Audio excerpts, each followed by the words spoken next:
Opposition building against UK internal vaccine passport.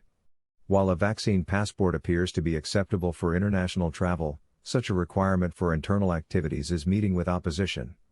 An internal passport would require certification to enter such places as pubs, theaters, nightclubs, and stadiums, for example. Prime Minister Boris Johnson may announce on Monday if an internal vaccine passport scheme is going to be implemented or not.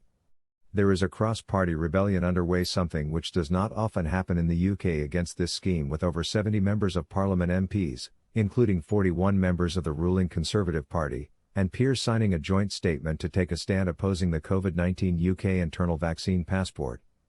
Prominent signatories on the opposition statement included former Conservative Party leader Ian Duncan Smith, former Labour Party leader Jeremy Corbyn, and some 40 members of the COVID recovery group, an informal alliance of rebel backbenchers who voted against the UK's second lockdown. The internal vaccine passport would make it mandatory for people to access venues such as shops, pubs, nightclubs, movie theaters, and stadiums as the country begins to ease its third set of lockdown restrictions. Although no final decision has been made yet, there is still the expectation that Prime Minister Johnson will give the go-ahead to vaccine certificate trials starting with theatres and stadiums on Monday. The joint statement issued by the members of Parliament and peers reads in part, "We oppose the divisive and discriminatory use of COVID status certification to deny individuals access to general services, businesses, or jobs."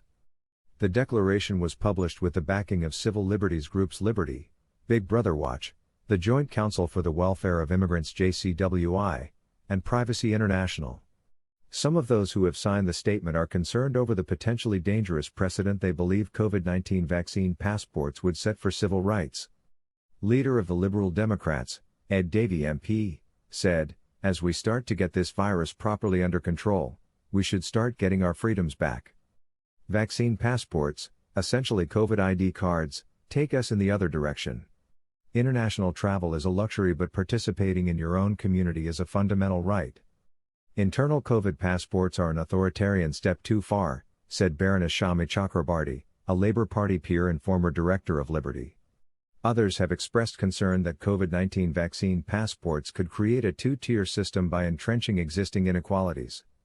Marginalised groups in the UK who may face barriers to accessing the vaccine, such as migrants and asylum seekers, are considered to be most at risk. Director of Big Brother Watch, Silke Carlo, said, "COVID passes would be the first attempt at segregation in Britain for many decades. We are in real danger of becoming a checkpoint society where anyone from bouncers to bosses could demand to see our papers." The plans have already been met with backlash from parts of the UK's entertainment and hospitality sector, with pub landlords and restaurant owners saying they could scupper plans to reopen in April. Former Brexit Party leader Nigel Farage has also weighed in to brand the plans a dystopian nightmare.